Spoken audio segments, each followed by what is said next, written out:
You're listening to the Business of Pharmacy podcast with me, your host, Mike Kelzer. Scott, for those that haven't come across you online, introduce yourself and tell our listeners what we're going to talk about today. I'm Scott Newman. I'm president of Pharmacists United for Truth and Transparency, and I was owner of Newman Family Pharmacy in Chesapeake, Virginia, up until about kind of 2 weeks ago, maybe this week. So we could talk a little bit about why that is, and certainly stuff that's going on in the organization, and future plans and things that I intend to try to continue to fight in the PBM battle. I have always said that someday I'm going to get out, I'm going to retire, and then I always put the disclaimer in that I don't know what it's going to be like after I sell my store. I've known this for 40 years. I've lived this life with the store always in my head, roaming around. How are your first 2 weeks? Yeah, well, what you're describing certainly feels pretty amazing from a not having to worry about if I was there or not. And, every single day for me was basically, were there any fires that I needed to address if I wasn't there? And if I was there, obviously, what else am I going to be able to accomplish today, being that I don't have any staff hardly anymore because I couldn't afford to pay anybody? Or if every day, regardless if I was there or not, was, it's 4:30. I've got an order deadline at 5, 5:30, 5:45, 6, 6:30, 7, 7:30, 8, 8:30, and 9. And since I'm buying from 19 different wholesalers to make sure I'm not overpaying for something, then that's a good 2-3 hours of my day. And if I miss it, let's just say I'm not here and I happen to take a nap, which rarely happened, because if I slept through my order period, whoever was there, either me or whoever I was paying to be there, well, the next day was going to be screwed. Years ago, everything was simpler, the billing and the wholesaler and things like that. And what you described there is you almost need somebody, either yourself or almost somebody with an accounting/MBA degree, plus a lot of mental energy and fight in them just to place your damn order. Well, what you need is somebody who has a vested interest in your business, because if they don't have that, they're going to overspend your money. What you say there is not even able to take a nap. I mean, you're never off. It's a good symbolism of saying, and I think we've all felt that, I can't go to a movie theater in the afternoon. I can't do a lot of stuff. Not without your iPad. I can't be on a roller coaster, with my kids without hopping off and seeing, is this happening perfectly to even keep your head above water? Yeah, I mean, it's the same thing. I mean, your family gets used to you being attached to your phone or your iPad, even on your days off. They know, you step away at 4:30, between 4:30 and 6:30, 7 o'clock, and you're constantly on your phone or your iPad if you've had a heavy order day, or if you're trying to figure out if something that was put on the order was necessary. If, you're making phone calls or taking phone calls. Lord knows if a new compound came in that I hadn't inputted into the computer yet, you had to stop and do that. It's working every day, and I'm okay with that. If I was being paid. The money part is important. The question I just asked you is more appropriately put to somebody who's been out 3 months. I imagine being out 2 weeks, your head is still spinning. To a degree, and it's more a function of I've got all this stuff, to purge, basically. The first 3 days, I was here 9 years. I started from scratch, and it became my identity. And now all of a sudden, I'm no longer attached to that identity. And yes, I have other portions of my life that I identify with, like with the advocacy and such. But in my community, this is my identity. They don't know about my advocacy. It's not important to them. Well, it should be, but it's not. But, for the most part, it's not something that you get into a conversation with every day with people. But, my customers were my, 4th and 5th grade math and English teachers, and, my children's, dance parents, my old football coach, people that I grew up here with and who were here to help me succeed. And, it's funny because when a lot of people found out that I was shutting the doors, especially in the community, it was a function of, man, why don't these people just support these local businesses? I'm like, oh, these people did. I had plenty of support. In fact, September, August, 2 of my busiest months in the 9 years that I've been open, RX volume-wise and sales-wise. But there's no money coming in. And I can't figure it out. Where is the money? You texted me recently and you shared the information that, Mike, I sold the store. When you have to tell somebody that outside of your maybe bigger announcement, when you have to tell people that, what's your main emotion that you're feeling? I don't care for the attention so much. It's more a function of, I feel like I have to be apologetic. Almost to just a good example. One of the people a friend of mine that I went to high school with, I've known her since probably first grade. And she, when she found out, she messaged me, and her husband, Peter, also went to school with us. And he says, what am I going to do now? Because Scott took such good care of us, everything else is going to suck. And all I could do was apologize. And I mean, they didn't expect me to, but that's what I felt like doing. Sorry, I apologize. I failed you. And it's not that I failed them. It's, obviously there's more to it than that. But when you're that invested in your community, like most of us are, you do feel guilty. There's a component of guilt there as well, on top of relief, A lot of this business for me personally was attached to almost a past life. I mean, I got, I have 4 children with my ex, and this was the catalyst for our divorce. It wasn't the main cause of it, but it certainly, we made it 22 years, and the store just kind of, and all the stresses that come with it, just shredded it, which I'm happy to say that I've met somebody else and we're starting a family. So this is kind of like a previous life at this point. So it's kind of relieving in that sense, but also too, my fiance Melissa said it best. She's like, well, if the store was making money, then we would come stay up here all the time, because she's from Louisiana. And but there is that sense of what's next, and part of that has to do, since most of us, I'm sure you can relate to this, our identities are tied, together with our work and our personal lives. If I'm going to feel guilty with customers and stuff, I want to really feel guilty while I'm sitting on a beach somewhere. I want to feel guilty that way. Our problem is we're stuck in this pressure from both sides where there's a guilty feeling, but there's nothing you could have done to save it. From an effort and talent standpoint, I did pretty good for 9 years. I mean, this last year has been especially challenging. Still can't explain it to you. I can look in hindsight maybe at some point, but previous years I felt like I was in worse financial, situations, but for some reason the money always seemed to catch up. And now for some reason it's like, where's all this money that my computer says that I'm making? I've got my computer programmed for DIR fees. It's not programmed for GER and BER, but I can't imagine that they're taking or keeping that much at the PSAO to pay those bills down the street. Maybe they are. My rep said, nah, they're not doing that, but I don't know that I believe it. It's just, where's the money? And I've got several of my board we're all asking the same questions. I mean, I even reached out to the great Ben Jolly and said, Ben, where's our money? Ben doesn't know. But cash flow is tight for most people right now, and we haven't figured out why yet. The PBMs and whoever they have their tentacles into, their biggest skill is to set up smoke and mirrors. And just like when we watch magicians on TV, you don't see how they do it because they have the smoke and mirrors. And so while we sit there thinking that, all right, the PBMs are doing this, but we're upset with them and we're seeing what they're doing, their true thing is smoke and mirrors.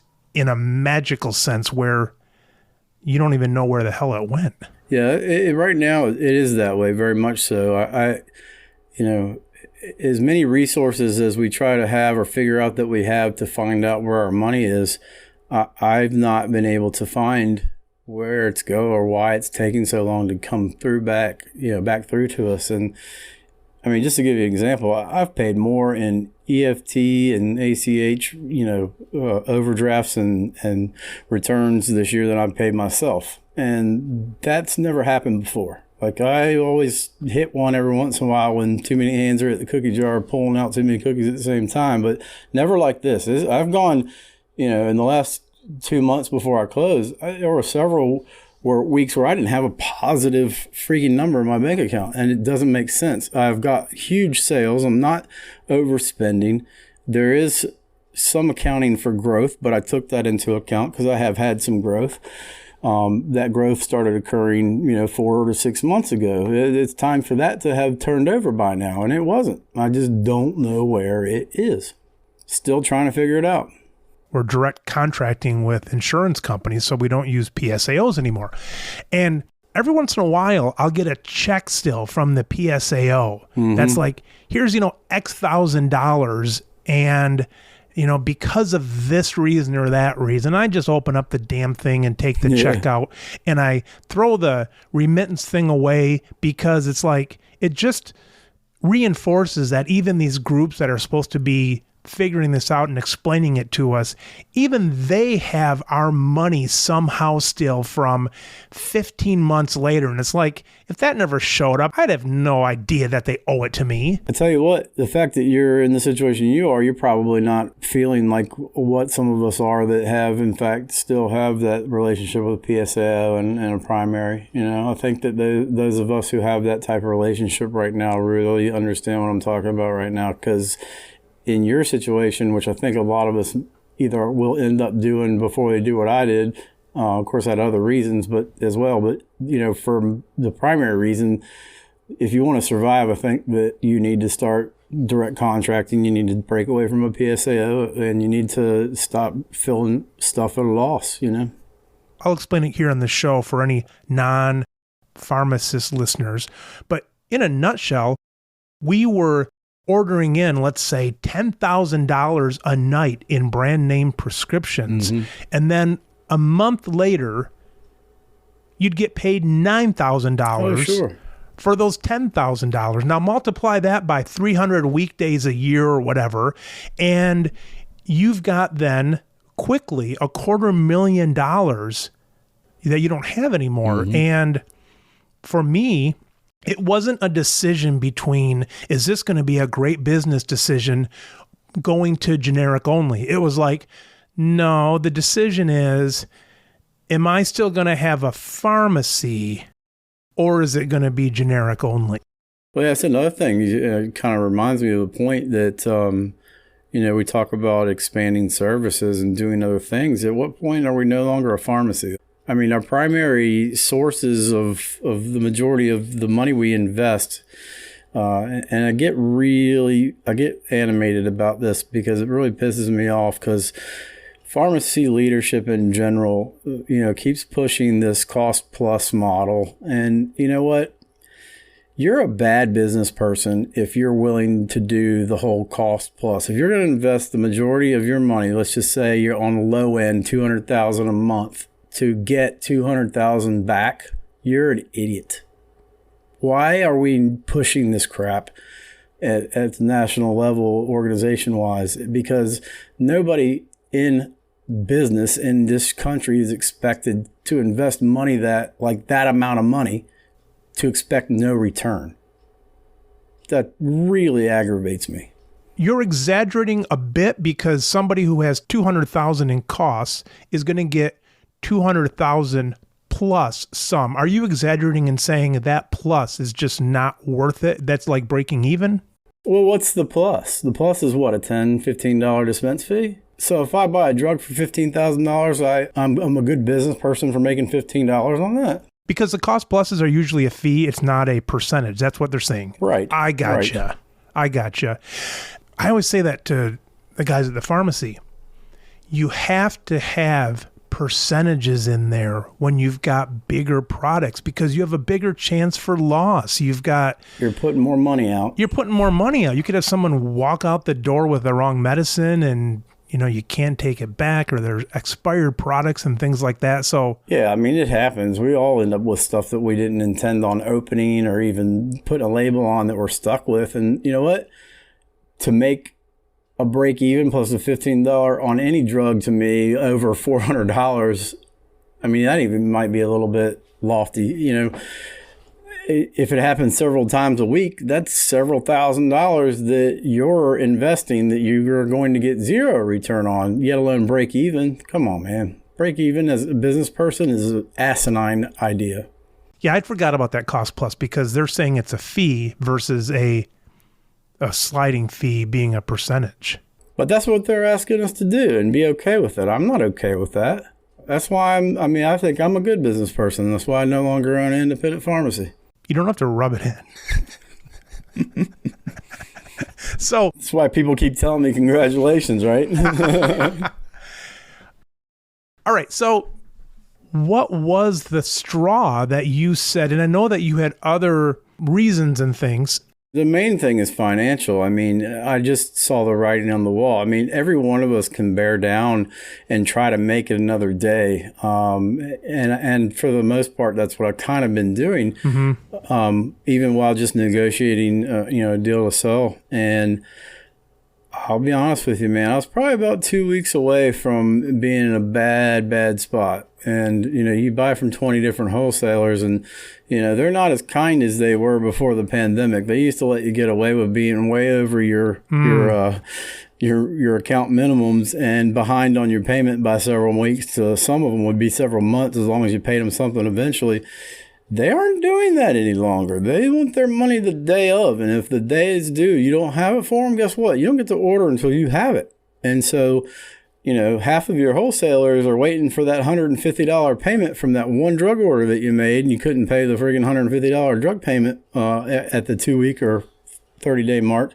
So they put you on hold status, and you're on hold status. Where are you going to buy drugs from? Well, I was robbing Peter to pay Paul. But if we, everybody can bear down and miss that ship. And when that ship sails, you're going to walk away with a lot of debt. And you're going to have financial ruin.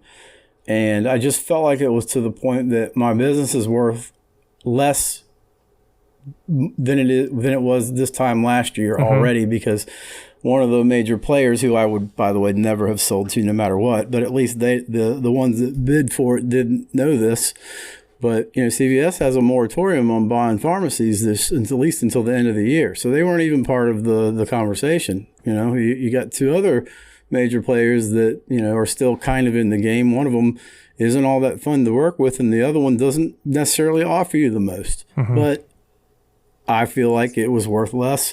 I'm not saying I didn't get a fair deal, because I did. I think that Rite Aid was very fair with it, and more than fair. And I just happen to know that it wasn't going to get any more valuable, number one. And number two, even with approaching 1.9 million in sales for the year, none of that is in my account, and I don't know where it is.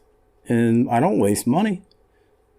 Why am I struggling to make payroll? I feel like I've been in way worse situations in the past, and I have a problem making payroll for 3 or 4 employees. Literally have one person on my on QuickBooks to pay every 2 weeks, and struggling to make that payroll. And when the bank account stays negative, like I always said, I hate getting up in the morning. The first thing I have to do is look at my bank account.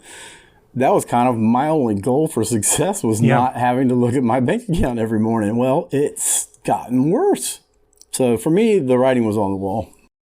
From my experience, the time where you really have to close the door or make a huge decision is when you don't have the money to pay for your drugs, as you mentioned. Yeah, definitely. You can do a lot of things, but if you don't have any drugs, that's certainly not a, I know the ship has already sailed by that point, but then you close the door at that point. Why do you think wholesalers are less forgiving during COVID, was that just by chance, or do you think it has something to do with the supply and so on? I've thought about this a little bit. I think it's more of fun. First of all, I don't think that the smaller secondary wholesalers, at least they haven't relayed this to like their accounts receivables. All they see is a bunch of deadbeat pharmacies that aren't paying their bills. Mm-hmm. They don't have a clue that we're literally in the middle of one of the mass, extinctions of independent pharmacy going on that we've ever had. Mm-hmm. And we've seen some preliminary numbers about closings and, state by state. And, we talked about before how this model is unsustainable. We're in the unsustainable part right now. It's kind of scary. In fact, numbers get rechecked when you don't believe them because they're so egregious, and they're correct. Looking back 10 years, a lot of this has to do with someone's personality to say, was this a bad choice or a good choice? And some people say, well, it's just a choice. That's life. Mm-hmm. It has its ups and downs. Are you angry? Are you disgusted? Are you just happy it's over? Do you look back with any regret, or is this just... Yes. It is. All that. Tell me about that. Yeah, it's a roller coaster. I mean, if you don't have anything technically invested in this industry, in our side of the industry, and you just happen to either know somebody or care about somebody who does, or maybe you went down that rabbit hole on your own, somehow you ran across an article and it was curious to you. And what I have found is that the people that start to go down this rabbit hole with you, that have no return or have no real stake in the fight, when they show signs of wanting to join this fight for free, or they become passionate about it, then there's definitely a component to it that is unjust. Give me an example of that, what you just were saying. Yeah, I mean, I could use Monique, for instance, our executive director at PUTT. She didn't know anything about PBMs prior to all this. I'll give you another example. A guy you had on your podcast not so long ago, Mark Cooker. Mm-hmm. Him talking about the process that he took to learn about PBMs. Mm-hmm. I certainly helped him learn some of that. And when you become that invested, it is hard to keep emotion out of it. And so, honest to God, I mean, not that she could actually do this because no one would be expected to, but if Monique ever left her position and we weren't paying her any longer, I have no doubt in my mind that she would still be part of that fight. Which is, for me, the same, which is what I'm kind of leading to, is that I don't intend to stop fighting even though I've left as an independent owner, because I do feel like it is one of the most unjust situations that any group of small business owners could be dealing with anywhere right now in the country. And it's certainly that David versus Goliath, only, Goliath is winning. It's not David winning. One of my guests, I talked to him and I asked him a similar question. I said, have you seen this in any other industry? And he said, the closest I've seen to someone really getting screwed like this, and others would differ because there's a lot of David and Goliath in a lot of different industries and monopolies and things like that. And sometimes the ability for us to reach out to other industries and find common ground in getting screwed, you have a larger voice in Washington. Sure. And so on. But with that said, the guest said the closest he's seen is Wall Street back in the 80s, where investment groups were becoming also publishers, and they were publishing articles about how great the investments are, so people would then turn around and invest in their investment side of things. He said that's the closest it came, but he said that doesn't compare to how the little guys are getting screwed in pharmacy. Yeah, it's unique to a degree. I mean, there's other industries, obviously. I mean, I don't personally, and this could just be because I'm biased to our industry, but the big tech thing is a legitimate concern that the powers that be want to tackle. They certainly are taking advantage of many small businesses the way they do. But to me, there's a component that also helps small businesses involved in that. And, who gets to judge what that value is? I don't know. Mm-hmm. But in our case, it's not so much that they're using us to try to just keep us alive. They've gone past that. I mean, a vampire will suck a little blood here and there just to satisfy their needs and then keep you alive. Here, they're going straight for jugulars, and they're not leaving any remnants to continue to feed off of. I don't know if that's greed or the ball's just rolling too fast down the hill. I don't know what it is, but it doesn't make sense to me. I know that much. I have a bad taste in my mouth for a lot of the industry. Well, practically most of the industry, mm-hmm. including the wholesalers and the PSAOs. Yeah, they're all culpable. You talk about keeping someone alive. In my opinion, especially when you got a wholesaler that's running a PSAO, it's like the only benefit they have of doing something on our behalf is making sure our cash register is still running stuff through it. In other words, they don't care about our profit because their profit stays exactly the same until we're no longer there. Yeah, and I don't know if the luxury is that we're not, that we're in this transition of having been, XYZ number strong to minus, a certain amount at this point. It'll be interesting to witness what starts to happen in the rest of the industry as we go by the wayside. Does it flinch? Does it not flinch? Does it also suffer? I don't think it will. And I think that's why we're so dispensable. Who's the rest of the industry? Our suppliers and things like that? Who you mentioned, PSAs, and I mean, obviously they're owned by the larger, most of them are owned in some degree, but some of them are obviously still independent. But the smaller ones will consolidate. They'll get swallowed up. But ultimately, if they're owned by a wholesaler like Axis Health is with McKesson, what do they care? Mm-hmm. Fortune 500 company. They don't give a crap. Scott, circling back on that question of the overall feeling of whether it's regret, anger, things like that, and you said it could be all of those. Narrow that down. When you look back like 10 years ago and you think that it's like, I got into this 10 years ago and today I am what thinking about 10 years ago? Let's talk about naivety here, because I remember the first time I had access to my wholesaler's pricing list and I started looking up drugs and I'm like, oh my God, I'm going to make so much money. This stuff is so cheap. Mm-hmm. And thinking back to that now, stuff is still pretty cheap, but yet I didn't make any money off of it. The idea that I was like, how can you not make money in this industry? But also, too, when I got into it, you're still making $15-20 over the cost of on a brand drug, and you were still having every once in a while you'd hit that dermatological that, was $500 over acquisition, which doesn't happen anymore. That whole win some, lose some argument from PCMA is bullshit. It stopped happening years ago. There is no win some, lose some. It's lose some more. Do you ever see Christmas Vacation, Chevy Chase? Oh, one of my favorites. All right, we watch it every year.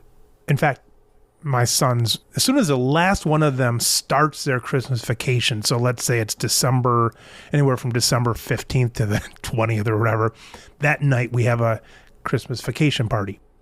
At the end, Chevy Chase's brother-in-law grabs the boss, and brings him in his living room and reads him the riot act. Mm-hmm.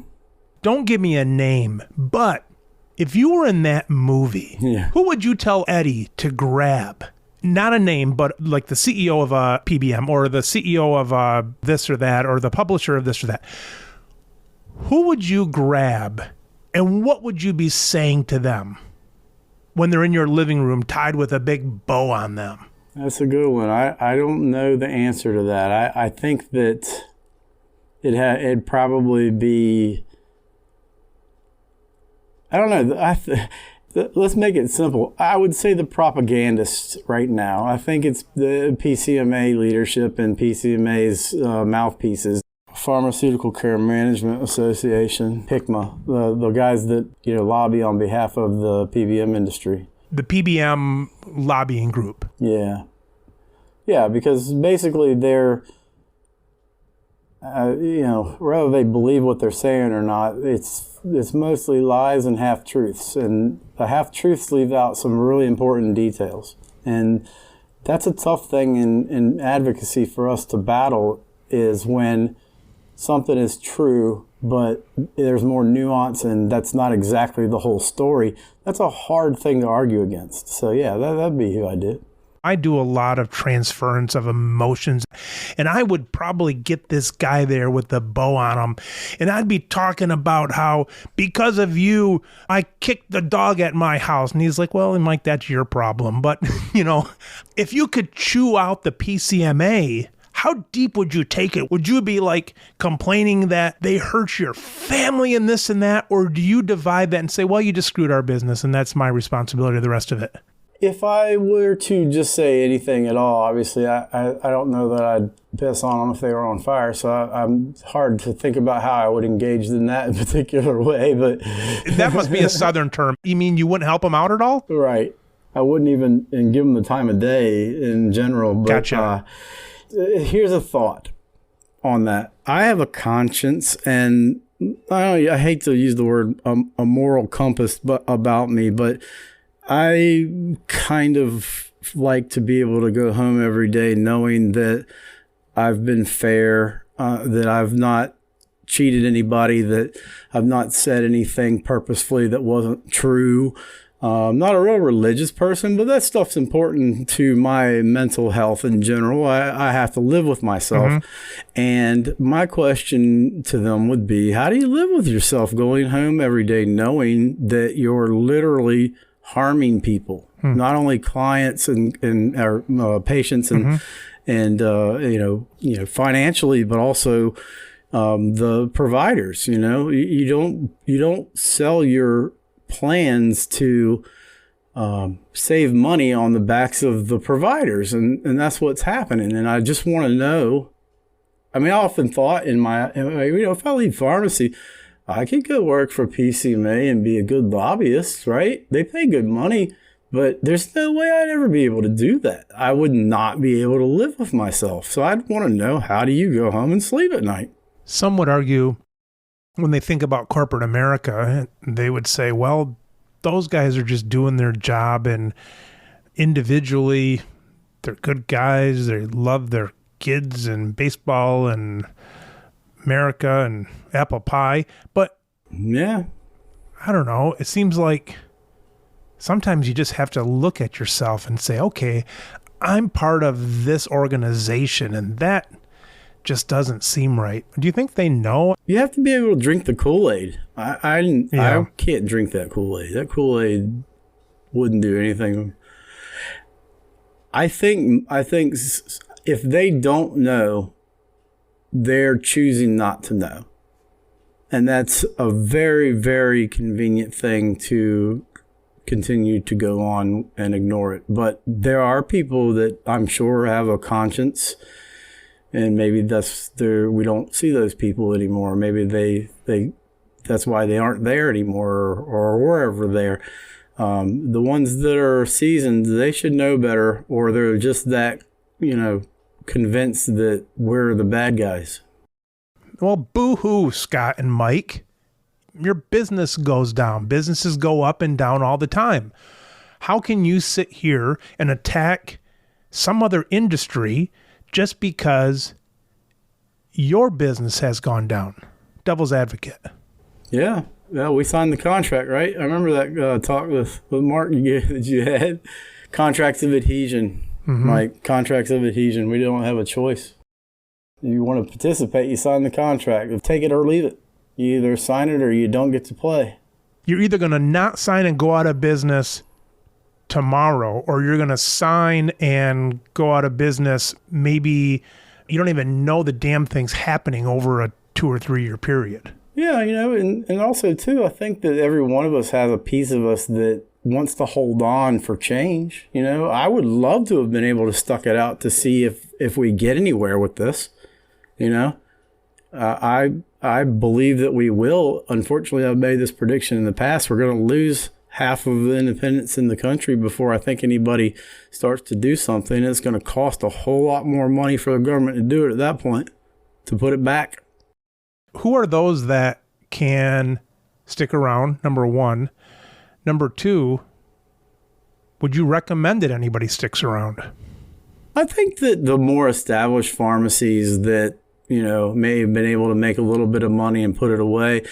And the other, back to the one point we were making earlier about when is it time to go, when you start having to break into your savings to keep the business afloat that you made 10 years ago, and that's your nest egg, then it's time to get out.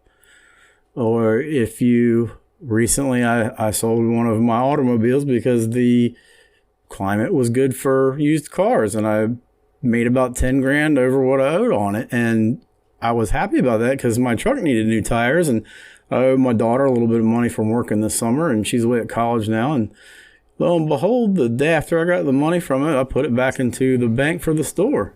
Mm-hmm. That's the most money I had in my hands in a while that was mine, that the store, Lord knows, haven't paid me anything. But, when you start putting that money back in, that's not a good sign,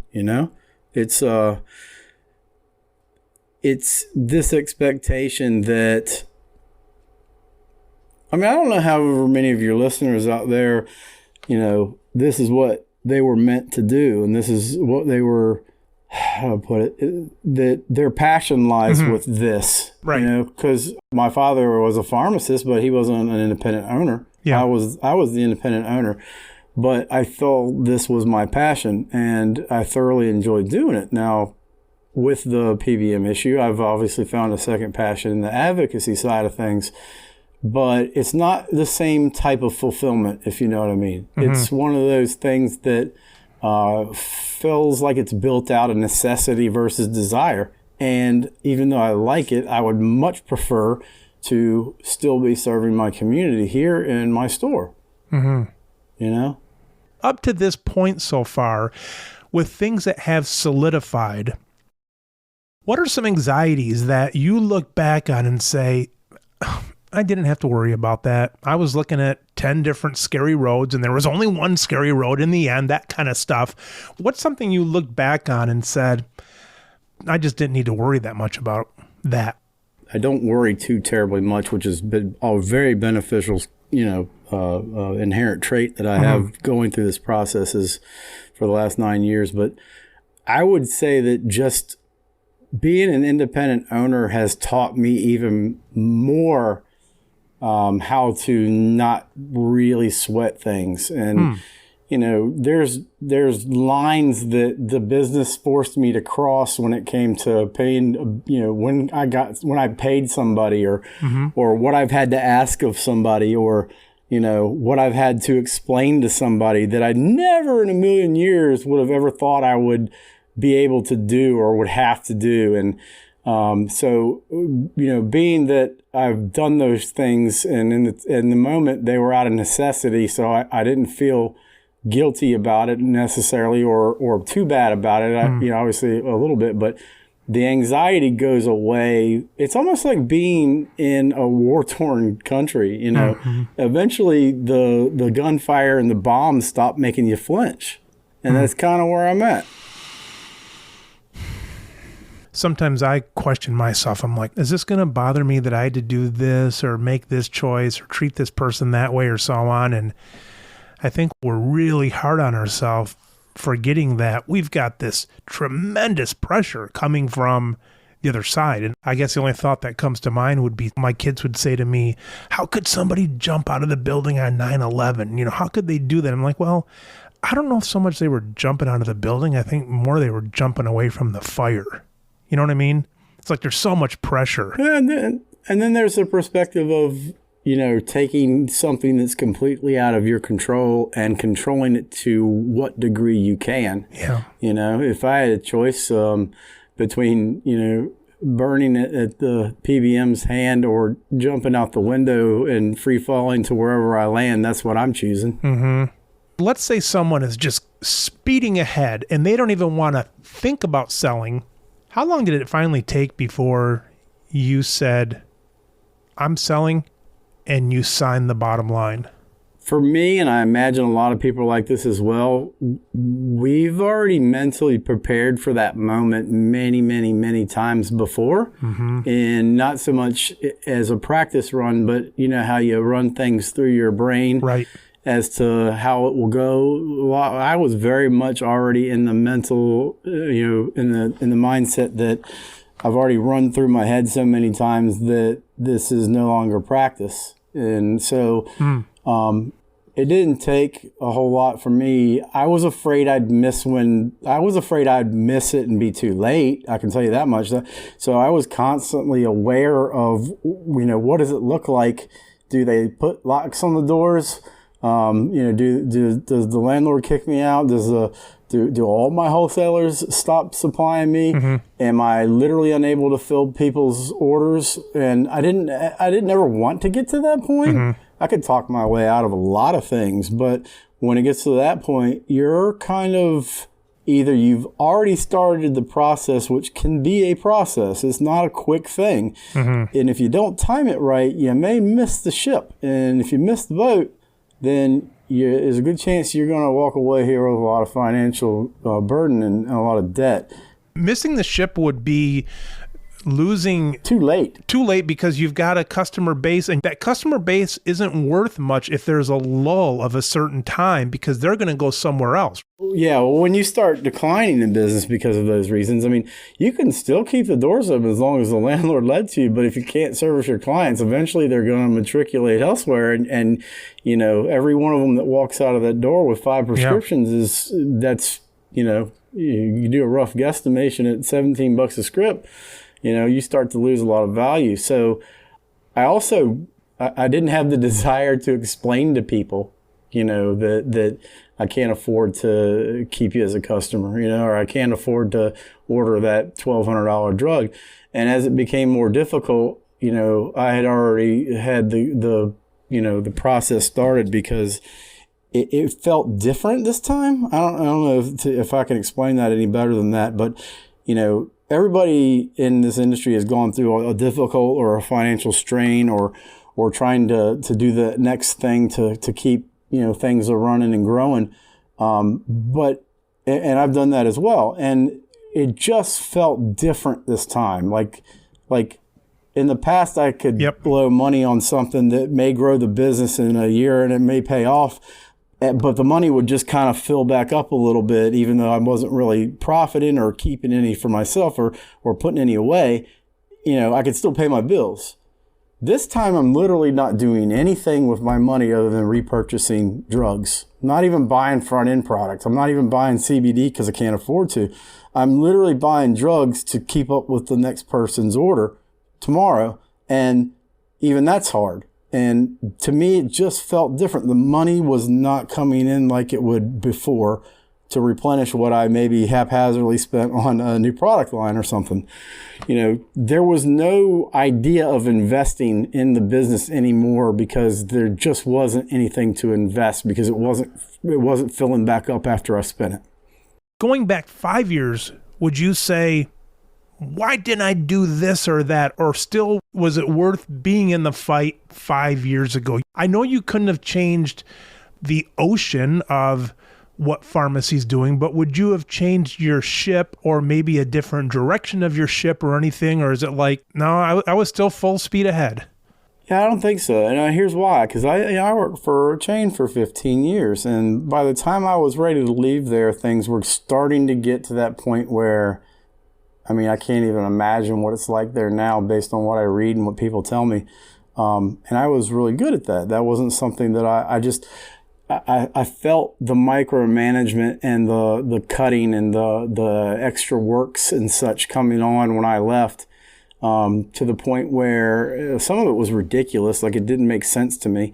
These metrics and busy work stuff for people who are already busy all day just made no sense to me. But the people that are dealing with that right now, that would have been probably my only choice other than doing this. I'm glad I did this because even though I carry a lot of stress and a lot of, responsibility for, this and, it's a trade-off of control more than it is anything else, because I would much rather have been in the control that I was than under somebody else's watchful eye and control.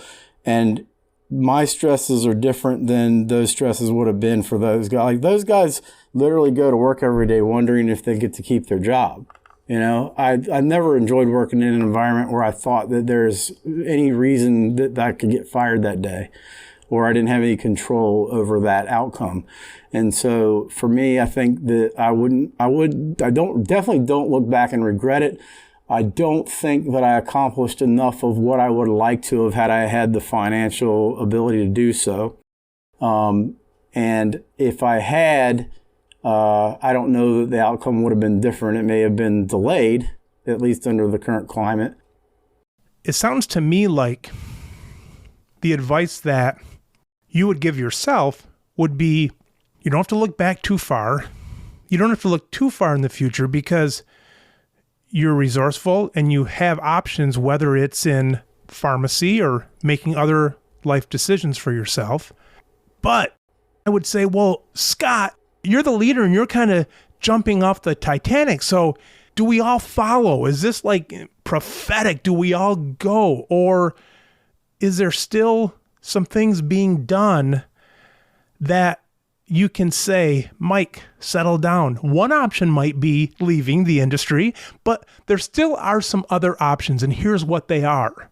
So, yeah, and there are options, and, you know, amongst our group, and we have these conversations regularly trying to figure this stuff out. Even though I'm jumping ship, I'm only jumping from the crow's nest to the deck, you know, really in essence, because I'm helping to teach this basic idea of relocalizing care. You know, we've decided that we can't win it in the courts as easily because that takes too long. We don't have that much time. We can't get enough legislation passed fast enough to save us because we're already in that unsustainable place. And it's hard enough to move, you know, a state Congress. You got to learn a federal one. So, you know, there's not going to be a whole lot happening there. You know, they just released the prescription drug savings, and not a word's mentioned about a PBM, which you can't have a conversation about drugs cost without mentioning the PBM and insurance company. So how do you survive? And there's models out there right now that healthcare advisors are looping back in local doctors and local pharmacies to provide, you know, small to medium-sized employers options to save a significant amount of money, pay a fair provider, pay a fair reimbursement to the providers, including pharmacies, and having access to almost an exclusive patient base. And, you know, to be paid fairly on the product, plus to be paid fairly as a professional dispensing fee, and yet still saving, you know, an employer money, tells you where the money goes. So, you know, these benefit advisors are, you know, not your traditional broker that hides all their fees and gets paid by a PBM to sell the most expensive plan. Mm-hmm. What they're doing is they're going out and they are gathering small groups of insureds and reconnecting them to their local providers that are then paid or even charge reasonable fees without all these middlemen. So by cutting out the middlemen, you're in essence not having to depend on them for your income or lack thereof, or your sustainability. So, you know, the idea that this exists out there isn't a new concept. There's plenty of people who've been doing it for a while, but it is a new concept to a lot of people, in that they could actually help facilitate those relationships, build their network around their community locally, and not even deal with the PBMs anymore. If I'm on the PBM side or the big insurance side, the one way I'm going to try to stop this is by, again, the smoke and mirrors, by hiding all the prices and all that kind of stuff. And if that's their goal, it seems that the goal then of us, I know that we are more valuable than just talking prices, but prices certainly has to be in there. Yeah. Yeah. And even though to you and I, it's an easy sell, these benefit advisors, it's not always an easy sell because they're not always talking to the CFO or the person that's in charge of the purse strings. And a lot of times, these simple deals get done because, the local pharmacist happens to go to Rotary with one of the local business owners that's medium to small size, and they start to have a conversation, and it doesn't always get brought up by the pharmacist. A lot of times they're just complaining about the 2 patients that are on $17,000 worth of medicine every month. And they want to find out why that is. And they go to you as the person who deals with this stuff. And there's your opportunity. Hey, it doesn't have to be that much. That drug only cost me $13,000. And certainly we could provide that through this. Skip those guys altogether. Carve out your pharmacy benefit or carve out both. Do either one and you'll save, tons of money. Yeah. And we still make a fair profit. Fair is all we want, right? Psh, I've always told that. I'm like, I don't want sympathy. I don't want any of that. I just want fairness. I just want to compete. Let me compete. Level playing field would do a lot for a lot of us. That's for sure. Scott, where are you 5 years from now? I don't know where I'm going to be 5 days from now, Mike. That's a tough question to ask. See, it's that planning that I want to do and you don't want to do. I don't know. It could be my ex that makes me react that way because she was very much a planner and it just doesn't do for me. That didn't work out so well. Yeah, it didn't. She was planning, I guess, a long time to get rid of me, so I didn't see it coming, right? There you go. I wasn't planning on going anywhere. I'm sorry. No, it's good. Everything works out the way it works out. But, ultimately, I've gotten by on so little for so long that I don't worry about it. I mean, I have a skill set. I have the ability to provide if I want to and to what degree I want to. Will depend on what amount of BS I'm willing to put up with. And it may not be any, so... I don't know. I've got a good friend who owns an HVAC company, said he would train me. Boy, that's starting to look... I know he makes money, by the way.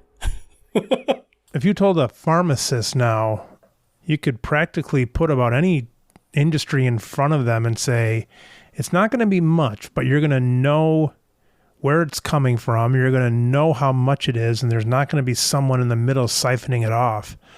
A lot of them would say, sign me up. And that includes a lot of jobs like plumbing and HVAC and all those kind of things. Mm-hmm. Yeah. I mean, I think we talked about it last time. I love working outside. If I have to cut a lawn for $20 a week to just buy a meal here and there, I'll do it. Yeah. In all fairness too, I mean, when I said the timing of leaving and doing what I've done, and selling, it was ultimately wrapped up in the idea that I'm not going to walk away with a whole lot of extra, if any, but I'm also going to walk away with no debt, which is nice, and that includes my truck payment. I'm not going to have much debt other than my student loans, which are never going to go away. But, I'm not going to owe the bank anything. I'm not going to owe wholesaler anything. I'm not going to owe my landlord anything, and I get to walk away. I've done that kind of in my career. When I bought the pharmacy from my dad, I was always kind of like in my head, I'm always like, all right, what happens if? And it's like, okay, worst case scenario, I'm still going to be right side up because of this reason or that reason, And then I've always done that. Even when I've taken on some debt during some of these screwy last 5 years, I've stuck around, I think, because I know I have the assets that sort of even things out. And sometimes that's bad because you do have those assets to even stuff out, and then you're pissing them away, But then I think inherently we know when the time is to, roughly when the time is to jump, because it's one thing to still have a goal and all that kind of stuff, but you don't want to pay for a lot of your past sins with a ton of debt trying to stick something out. Right. I think if I would have stayed the course, there would have been no way of escaping that, because, like I said, my business wasn't getting any more valuable. Mm-hmm. Where I felt like I had to leave was when I felt like that was going to start flipping, where I was going to have to still close, but yet I was going to walk away owing, $80,000-$100,000. And I'm just not willing to do that. Yeah. I always think to myself, it's like, with all the money and technology and things that people have, you still have guys like, Steve Jobs that are dying in their 50s. And I know he kind of avoided traditional medicine for a bit, but my point is that you still have heart disease and cancer as the major fatal conditions.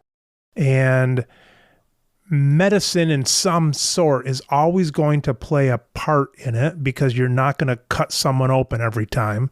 So there's always going to be a need. There's always going to be something they're swallowing or injecting. And I don't know who it's going to be. I think it's fair to say there's going to be some people involved in there somewhere. It's not going to be all AI and robots doing it. The tricky part in the industry is like, who's going to be doing it and who's going to be remunerated enough to stick around and do it. Exactly. All right, so 5 years, Scott, you're not giving me, then at least give me a year. Where's a year going to have you? I'm getting, Melissa and I are getting married in a year. Congratulations. Yeah. We're going to have a real gaudy wedding at a New Orleans house that is called House of Broll. It's been a wedding venue for like 80, 100 years. I can't remember exactly, but nice. Real New Orleans gaudy. I can't wait. In my professional life, are you going to be cutting lawns, or are you going to be maybe in pharmacy still? I've had several people send me the job posting for the Mark Cuban Cost Plus Drug Company, VP of new business, basically director of PBMs, and I'm thinking about maybe applying for that. I think I do hit pretty much all the qualifications that they're looking for in that aspect. Yeah. I don't know that I got the confidence right now. That's been a hard month, but I could do something like that. I figure out how to monetize all this knowledge and information about the industry that I have, that, at least afford the idea of getting rid of them, whatever capacity that looks like. I think it still counts. What is the biggest strength that you've walked away with after these 9 years in business? Something that you maybe didn't have before. You maybe had an inkling of it before, but through your experiences has become a strong trait for you. A lot of my personality is carried over through all of it. I would say that I never was a big worrier, but I could say that I've honestly developed even less of a worrier. Mm-hmm. And I'm sure there's plenty of people around me that worry plenty for me, but I can't bring myself to be concerned about stuff like 5 years from now, because I just don't worry about it. I can't do next month because I just don't worry about it. It drives Melissa crazy. But to me, I've seen opportunities missed where you plan too much, and I've seen opportunities missed when you didn't plan enough. And I'm really just trying to find the happy medium. So I think I've developed the idea of a better sense of when to react and when not to react, to try to facilitate the best outcome either for myself or for my family. Yeah. So I think that I wasn't always good at that, but I've become a lot better at it, recognizing things that, give me an insight as to wait, be patient, or move now. Someone's listening to this right now, and let's say this person is in the same position you were 2 months ago, 3 months ago, and it's quite anguishing for them. What can you say to settle their nerves just a bit? It depends on what direction you want to go with that. If it comes down to my advice on a situation like that, where we're at in advocacy and in trying to fix this, if you're there at that point where it's that bad, then get out. You're only going to cost yourself in the long run. If you're the kind of person who just has missed an opportunity to expand upon something like relocalizing care and engaging with the idea of the Health Rosetta model, benefit advisors, then run with it as fast as you possibly can, because it's a process. And if you can make it long enough to make it happen, then you'll be okay. If you don't have it in you, then don't keep allowing the PBMs to devalue you to the point where you can't walk away with, without at least minimizing your financial burden. It sounds to me like you're saying the time is now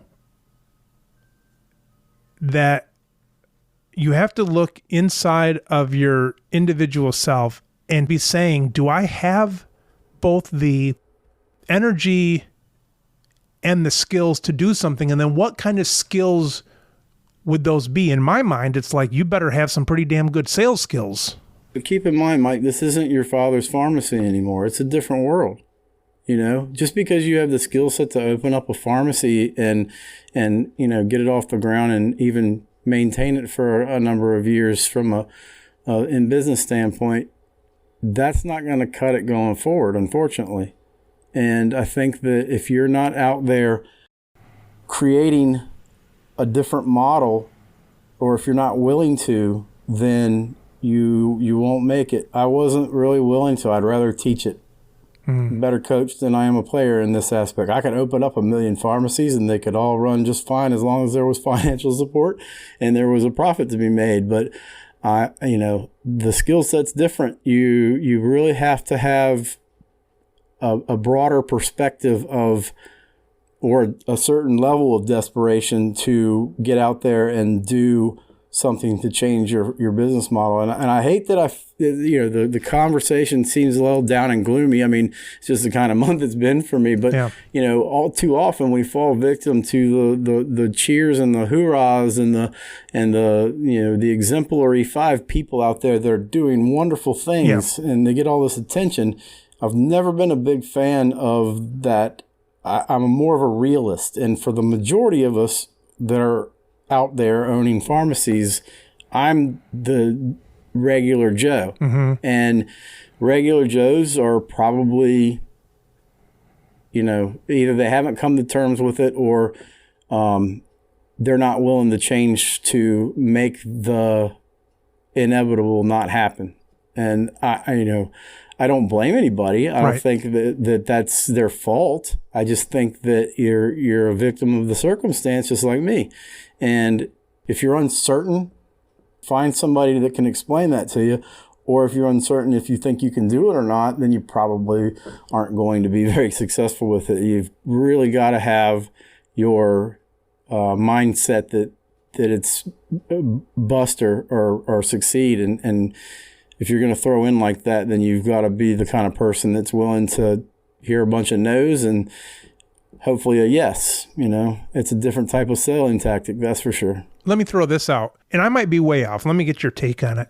Let's say Monday through Friday, you've got to pretty much be making 3 calls / emails / visits to local business people / healthcare organizations in town a day. You got to be making 15 contacts a week. You have to be that kind of a salesperson or that kind of aggressiveness for your business. What do you think about that number? It's hard to gauge. Everybody's going to be in a different situation, obviously, but probably be easier to put it in terms of hours a week versus number of calls. I mean, if you're not spending 40 hours a week trying to do that, or willing to, and then the other 40 at your store, or even if it's 120 hours because you're doing 80 at your store, that's kind of what it's going to take. It's almost going to be a full-time job to ensure your success 5 years from now. At least until you get to that point where you've made the step into it. You've set it up for it to actually start happening, and when it starts happening, you have to reevaluate, see if you need to do it again. You land a big client and you're right there with everything. You get, if I added 5,000 people to my roster at a profitable margin, I'd probably be doing pretty good. Scott, thank you again. Congratulations. Thank you. It feels like a congratulations. I'm not going to lie. I mean, yeah, it's a burden lifted. That's for sure. I mean, it's good and bad. It's burden lifted. It's sad at all the same time. It's very, very emotional, but yet relieving, and it's everything and nothing. It's kind of euphoric and all same. A good friend tells me often, he says, you only go down a road so far before the other roads that maybe didn't look so good before now look okay. Yeah, absolutely. Your body and mind do a pretty good job of trying to keep you as safe as it can, you know? Yeah.